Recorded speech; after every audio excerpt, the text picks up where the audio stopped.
నమస్తే, welcome to BCN news. నా పేరు మానస. ముందుగా ముఖ్యాంశాలు. తిరుమల శ్రీవారిని దర్శించుకున్న హోంమంత్రి అనిత. ఆలయ మర్యాదలతో స్వాగతం పలికిన అధికారులు. చంద్రబాబు డైవర్షన్ పాలిటిక్స్ తో ప్రజలను మభ్యపెట్టాలని చూస్తున్నారన్న వైసీపీ మాజీ ఎమ్మెల్యే సుధాకర్ బాబు. లేని లిక్కర్ స్కామ్ ను సృష్టించి ఎల్లో మీడియాతో విష ప్రచారం చేస్తున్నారని ఆగ్రహం. కడప జిల్లాలో నేరాల నియంత్రణకు జిల్లా పోలీస్ యంత్రాంగం పటిష్ట చర్యలు చేపట్టాలి. కర్నూలు రేంజ్ డీఐజీ కోయ ప్రవీణ్ సూచనలు.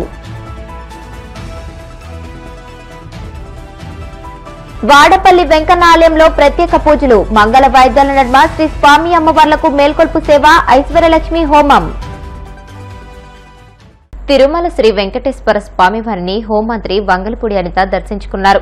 వీఐపీ విరామ సమయంలో కుటుంబ సభ్యులతో కలిసి స్వామివారి సేవలో పాల్గొని మొక్కులు చెల్లించుకున్నారు. దర్శనానంతరం వీరికి రంగనాయకుల మండపంలో వేద పండితులు వేదాశీర్వచనం అందించగా ఆలయ అధికారులు స్వామివారి తీర్థ ప్రసాదాలు అందజేసి పట్టు వస్త్రంతో సత్కరించారు. దర్శనం అనంతరం ఆలయం బయట ఆమె మీడియాతో మాట్లాడారు. లిక్కర్ స్కామ్ కేసులో మిథున్ రెడ్డి అరెస్ట్, ఇటీవల కాలంలో మాజీ మంత్రి రోజా వ్యాఖ్యలు, మాజీ మంత్రి పెద్దిరెడ్డి రామచంద్రారెడ్డి గన్మెన్ సస్పెన్షన్ అంశాలపై హోంమంత్రి స్పందించారు. విషయం గురించి మాట్లాడాలంటే ఒక మహిళగా నాకు ఎక్కువ సిగ్గు అనిపిస్తుంది.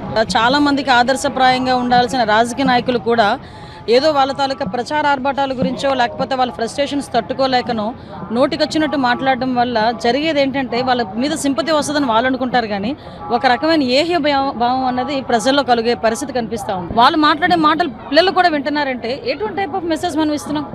నేను మన పిల్లలే కాదండి, మన పిల్లలు కూడా ఆలోచిస్తారు కదా. మనం ఏం మాట్లాడుతున్నాం, మా అమ్మ ఏం మాట్లాడుతుంది, మా నాన్న ఏం మాట్లాడుతున్నారు, అది మన పిల్లలు కూడా ఆలోచించుకునే పొజిషన్ ఉంటుంది కదా. ముందు వాళ్ళకి సమాధానం చెప్పి బయట వాళ్ళకి సమాధానం చెప్పుకోవచ్చు. గన్మెన్ దేనికి? మనకి సెక్యూరిటీ గురించి. ఎవరైనా గబుక్మన్ వచ్చినా, ఎవరైనా అటాక్ చేయాలనుకున్నా, అటాక్ చేసే పరిస్థితులు ఉన్నా కూడా గన్మెన్ అన్న వాళ్ళు అలర్ట్గా ఉండాలి. అంతేగాని గన్మెన్ అన్న వాళ్ళు అలర్ట్గా కాకుండా ఏదో అటెండర్ చేతిలో పెట్టినట్టుగా తీసుకొచ్చి మొత్తం అంతా చేతిలో పెడితే రేపు పొద్దున్న అదే పెద్దిరెడ్డి మీద ఎవరైనా అటాక్ చేసే పరిస్థితి వస్తే వీళ్ళు దాన్ని ఎలాగ రెస్క్యూ చేయగలరు? అది మినిమం కామన్ సెన్స్ అండి. దాని గురించి ఏదో కావాలని చేయాల్సిన నెసెసిటీ ఎవరికి లేదు. ప్రభుత్వ ఉద్యోగస్తులు ఎవరి ఉద్యోగం వాళ్ళు నీతిగా నిజాయితీగా యాజ్ పర్ రూల్స్ చేసుకోండి, దానికి ఆ ఫ్రీడమ్ ఉంది. అంతే తప్పించి ఎవరు తొత్తులుగా వ్యవహరించాల్సిన అవసరం లేదు, మీ మీదకి తెచ్చుకోవాల్సిన అవసరం లేదు. లాస్ట్ గవర్నమెంట్లో ఇలాగే చేసుకుని కొంతమంది ఎంత ఇబ్బంది పడ్డారో మనం కూడా చూసాం. అటువంటి ఇబ్బంది మా గవర్నమెంట్లో ఉన్న ఆఫీసర్స్ రాకూడదని మేము పాలనా వైఫల్యాల నుంచి తానిచ్చిన సూపర్ 6 హామీలను అమలు చేయకుండా ప్రజల ముందు దోషిగా నిలబడ్డ చంద్రబాబు డైవర్షన్ పాలిటిక్స్ తో ప్రజలను మభ్యపెట్టాలని చూస్తున్నారని వైసీపీ మాజీ ఎమ్మెల్యే టీజేఆర్ సుధాకర్ బాబు మండిపడ్డారు. తాడేపల్లి వైసీపీ కేంద్ర కార్యాలయంలో ఆయన మీడియాతో మాట్లాడుతూ చంద్రబాబు అధికారంలోకి వచ్చిన నాటి నుంచి వైసీపీపై రాజకీయ కక్షలకు పాల్పడుతున్నారని ఆగ్రహం వ్యక్తం చేశారు. అందుకే లేని లిక్కర్ స్కామ్ ను సృష్టించి తన ఎల్లో మీడియాతో విష ప్రచారం చేయించి దాని ప్రజా వ్యతిరేకత నుంచి తప్పించుకోవడానికి ప్రయత్నాలు చేస్తున్నారని ధ్వజమెత్తారు. రాష్ట్రం దివాళా తీసింది, పథకాలు ఇవ్వలేకపోతున్నామని చట్టసభల్లో ఆన్ ఫ్లోర్ లో మీరు చెప్పిన మాట నిజం. ఈ రాష్ట్రానికి ఒక్క కొత్త పరిశ్రమ కూడా రాని మాట నిజం. ఇలాంటి దురదృష్ట కాలంలో ఓ అంతర్జాతీయ కంపెనీకి సంబంధించిన డైరెక్టర్ ని, ఓ పారిశ్రామికవేత్తని ఈ విధంగా భయభ్రాంతులు చేస్తే పరిశ్రమలు ఈ రాష్ట్రానికి రాకూడదనే కుట్రలో భాగమే చంద్రబాబు నాయుడు వారి పరివారం చేస్తున్న ఈ ఉద్దేశం. లేని లిక్కర్ స్కామ్ ఒకటి సృష్టించి రాజకీయ కక్షకు రాజకీయాలను వేదికగా మార్చుకున్న చంద్రబాబు నాయుడు ఈ కేసులో ఒక్క ఆధారం కూడా చూపించలేకపోయారు. సిట్ చేస్తున్నటువంటి ఈ దర్యాప్తులో ఎక్కడైనా ఈ రోజు వరకు సిట్ అధికారులు ఓ బలమైన ఆధారాన్ని, సాక్ష్యాన్ని ఈ రాష్ట్ర ప్రజలకు చూపించగలిగారా, న్యాయస్థానానికి చూపించగలిగారా? ఈ మధ్యనే వాళ్లు చేసిన ఛార్జ్ షీట్ లో ఈ బాలాజీ గోవిందప్ప గారి పేరు కావాలనే చేర్చకుండా ఆయన పేరుని తొలగించి ఇప్పుడు మళ్లీ ఆయన 75 రోజులు అయిన సందర్భంలో బెయిల్ ప్రయత్నం చేసుకుంటుంటే ఆయన కంపెనీ మీద, ఆయన నివాసం మీద, భారతీయ సిమెంట్స్ మీద దాడులు చేయడాన్ని తీవ్రంగా ఖండిస్తున్నాం. ప్రిలిమినరీ ఛార్జ్ షీట్ లో పేర్లు లేకున్నప్పుడు నువ్వేమి కొండంత ఎలికని పట్టుకుందా సిట్టు? ఎవరిని నేరస్తులుగా చూపించాలా ఏమయంలోకి పడిపోయిందా సిట్టు? సిట్ అధికారులు కూడా కనువిప్పు కలగాలి. రాష్ట్రంలో మీరు ఎవరి చేతిలో ఎలా ఉపయోగించబడుతున్నారో, ఎందుకు ఉపయోగించబడుతున్నారో, ఇలాంటి దాడులు ఎందుకు చేస్తున్నారో, అసందర్భంగా ఎందుకు దాడులు చేస్తున్నారో, పదే పదే కుటుంబాల మీద ఎందుకు దాడి చేస్తున్నారో, ఆ కుటుంబాల యొక్క మానసిక పరిస్థితి ఎప్పుడని ఆలోచించారా? ఓ అంతర్జాతీయ కంపెనీ స్థాయి డైరెక్టర్ గా ఎదిగిన గోవిందప్ప యొక్క కుటుంబాన్ని ఈ విధంగా కుటుంబం మీద, నివాసం మీద దాడులు చేస్తే ఆ కుటుంబం యొక్క నైతిక స్థాయి పరిస్థితి ఏమిటని అడుగుతుంది వైఎస్ఆర్ కాంగ్రెస్. ఓ పక్కనేమో పరిశ్రమలు రావాలి, మేము బ్రహ్మాండంగా చూపిస్తున్నాం, పరిశ్రమలు వస్తున్నాయని చెబుతున్న చంద్రబాబు నాయుడు వారి పరివారం ఈ రాష్ట్రంలోనికి ఒక్క కొత్త పరిశ్రమ తీసుకురాగలిగారా? ఇంత దురదృష్టకరమైన పరిస్థితులలో రాష్ట్ర ప్రజలను ఎందుకు నెట్టారని అడుగుతుంది వైఎస్ఆర్ కాంగ్రెస్ పార్టీ. జగన్మోహన్ రెడ్డి గారు చేస్తున్న ఏ రాజకీయం ఎక్కడ కూడా వ్యాపార సంబంధిత అంశాలు దాపరికాలే లేవు. కానీ నీ ఒళ్లంతా దాపరికమే, నీ రాజకీయ చరిత్ర అంతా దాపరికమే. నీ బినామీలకు ఎంతమందికి విద్యా సంస్థలు ఉన్నాయి, నీ బినామీలకు ఎంతమందికి గ్రానైట్ ఇండస్ట్రీలు ఉన్నాయి, నీ బినామీలకు ఎంతమందికి ఫార్మాస్యూటికల్ కంపెనీలు ఉన్నాయి, సింగపూర్ లో నీ పెట్టుబడులు ఎన్ని ఉన్నాయి, నీకెన్ని హోటల్స్ ఉన్నాయి సింగపూర్ లో.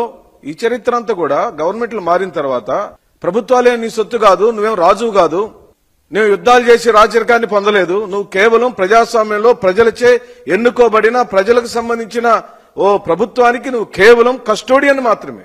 ఎవ్వరు ఆర్థిక పరపతి పొందడానికి వీల్లేదు. ఇది కుట్రల అంతర్భాగమే. పరిశ్రమలను ఈ రాష్ట్రం నుంచి పంపించేయటమే చంద్రబాబు నాయుడు యొక్క కుయుక్తి రాజకీయాలకు పరాకాష్ఠకు పూర్తిగా ఖండిస్తున్నాం. బాలాజీ గోవిందప్ప నిర్దోషి, ఓ సక్రమమైన వ్యాపారం చేసుకున్నవాడు. తన బెయిల్ను ఆపటానికి చంద్రబాబు నాయుడు ఈ రోజున హైదరాబాద్ లో వారి నివాసం మీద చేస్తున్న దర్యాప్తు దాడులను ఖండిస్తూ ఒకసారి దాడి చేసి మళ్లీ దాడి చేయటం, సోదాలు చేయటం, ఒక్క సోదాలో కూడా ఒక్కటి ఆధారం కూడా పట్టుకోకపోవటం మీ విఫలమని, ఇది రాజకీయ క్రీడ మాత్రమే చెప్తూ సెలవు తీసుకుంటాం. కడప జిల్లాలో నేరాల నియంత్రణకు జిల్లా పోలీస్ యంత్రాంగం పటిష్ట చర్యలు చేపట్టాలని కర్నూలు రేంజ్ డీఐజీ కోయ ప్రవీణ్ ఆదేశించారు.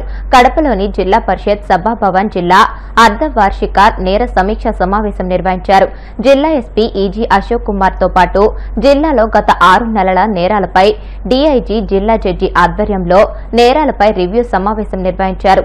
ఈ సందర్భంగా నేరాల కట్టడిపై జిల్లా పోలీసులు వివిధ శాఖల అధికారులతో అవగాహన కల్పించారు. నేరాలు జరిగిన తర్వాత నేర పరిశోధన, నేరాల నియంత్రణకు ఎలాంటి చర్యలు తీసుకోవాలో సూచించారు. కింది స్థాయి అధికారులకు పలు అంశాలపై న్యాయపరమైన సలహాలు, సూచనలు చేశారు. గౌరవ డీజీపీ గారి ఆదేశాల మేరకు హాఫ్ ఇయర్లీ క్రైమ్ మీటింగ్స్ అనేది రాష్ట్ర వ్యాప్తంగా కూడా నిర్వహిస్తున్నారు. అందులో భాగంగానే మన కర్నూలు రేంజ్కి వచ్చి కర్నూలులో గత బుధవారం నాడు జరిగింది. తర్వాత ఈ మీటింగ్ వచ్చి ఈరోజు పెట్టడం జరిగింది. ఈ మీటింగ్ యొక్క ముఖ్య ఉద్దేశం ఏంటంటే, ఇప్పుడు నేర నివారణ, నేర పరిశోధనలో పోలీసు ఒకటే కాకుండా పోలీస్కి ఇతర ప్రభుత్వ విభాగాలతో కూడా అనుసంధానం అనేది చాలా అవసరం. రాను ఎవరి పని ఒత్తిడిలో వాళ్ళు ఉండటం వల్ల ప్రతి ఒక్కరు కూడా ఎవరి గదిలో వాళ్ళు, అంటే ఎవరి జైలు, అంటే ఎవరి ఇప్పుడు ధాన్యాగారంలో చూడండి ఇట్లాగా నిలువుగా ఉండి ధాన్యాలను చూస్తారు, జైలోస్ అంటారు. సో ఏ డిపార్ట్మెంట్ వారి జైల్లోనే పని చేసుకోవడం తప్పితే అవసరమైనప్పుడు కావాల్సిన కోఆర్డినేషన్, అనుసంధానం అనేది లేకుండా అయిపోతుంది. సో ఏంటంటే అట్లీస్ట్ ఇక్కడి నుంచి జిల్లా స్థాయిలో కూడా పోలీసు వారు నిర్వర్తించే నేర నివారణ, నేర పరిశోధన సంబంధించి మెడికల్ అండ్ హెల్త్ విభాగము, తర్వాత కొన్ని ఇతర ఇప్పుడు ఎక్సైజ్ అఫెన్సెస్లో ఎక్సైజ్ డిపార్ట్మెంటు, రెడ్ శాండర్తో ఫారెస్ట్ డిపార్ట్మెంటు, తర్వాత కొన్ని ఇంకా ప్రాసిక్యూషను, జ్యుడిషియరీ, అలాగే కొన్ని వాటిలో ల్యాండ్ ఆర్డర్, తర్వాత రెవెన్యూ మ్యాటర్స్లో కలెక్టరేట్తోనూ, ఎంఆర్ఓ తహసీల్దార్ ఆఫీస్తోనూ కూడా చాలా ఒక రకమైన కోఆర్డినేషన్, అనుసంధానం అనేది చాలా అవసరం.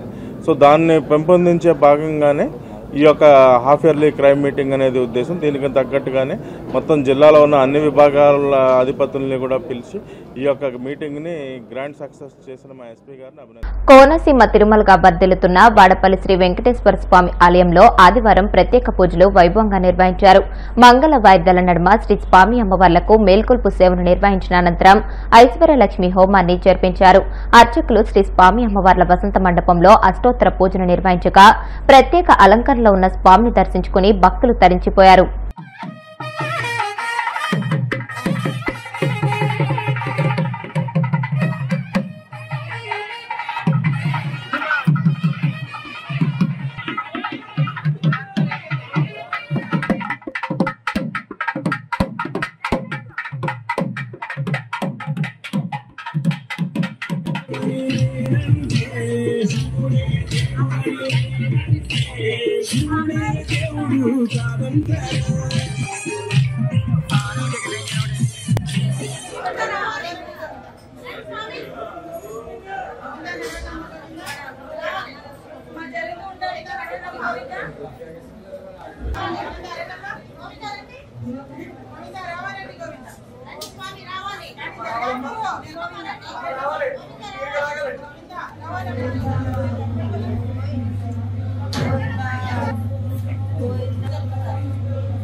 ఏడాది కాలంలో కూటమి ప్రభుత్వం ఇచ్చిన మాటకు కట్టుబడి సూపర్ 6 హామీలు అమలుతో పాటు అభివృద్ధి చేసుకుంటూ ముందుకు వెళ్తున్నామని ప్రభుత్వ విప్ ఎమ్మెల్యే బొలిశెట్టి శ్రీనివాస్ అన్నారు.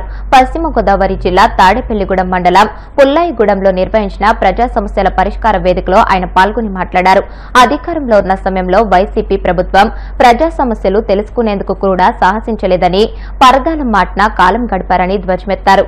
కూటమి ప్రభుత్వంలో ముఖ్యమంత్రి చంద్రబాబు, ఉప ముఖ్యమంత్రి పవన్ కళ్యాణ్లు ప్రజల కోసం నిత్యం తప్పిస్తూ అభివృద్ధి, సంక్షేమం రెండు సమపాళ్లలో ముందుకు తీసుకువెళ్తున్నారని తెలియజేశారు.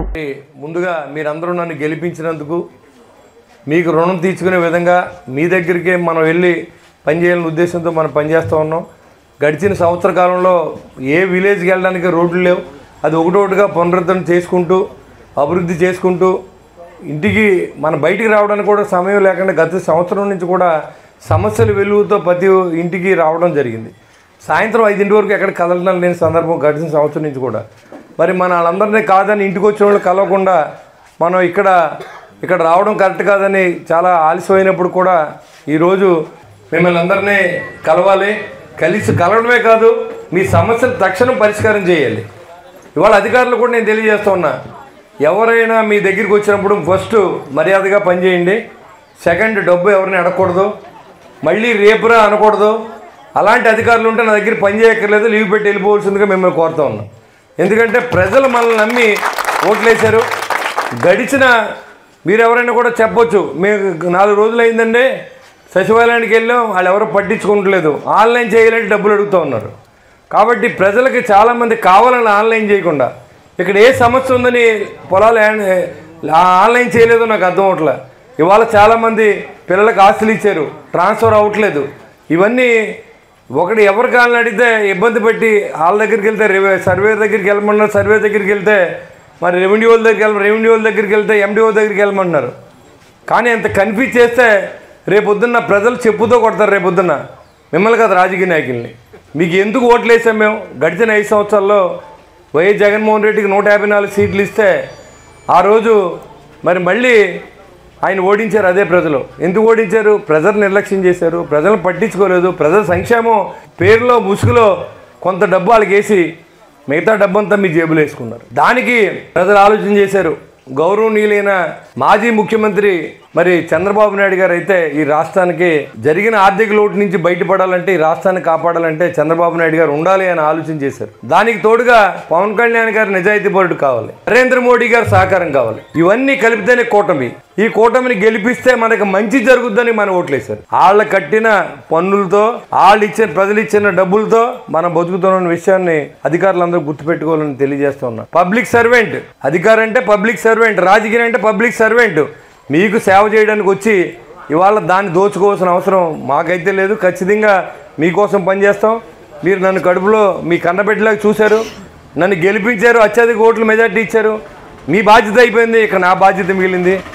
నేను వెళ్ళిపోయి 5 సంవత్సరాల్లోపు ఇంకో 4 సంవత్సరాల కాలంలో ఈ గ్రామంలోనే కాదు, కాన్స్టిట్యున్సీలో ఉన్న అన్ని గ్రామాల్లో ఉన్న సమస్య తీర్చే వెళ్తాం. ఇప్పుడు కాసేపు ప్రకటనలు.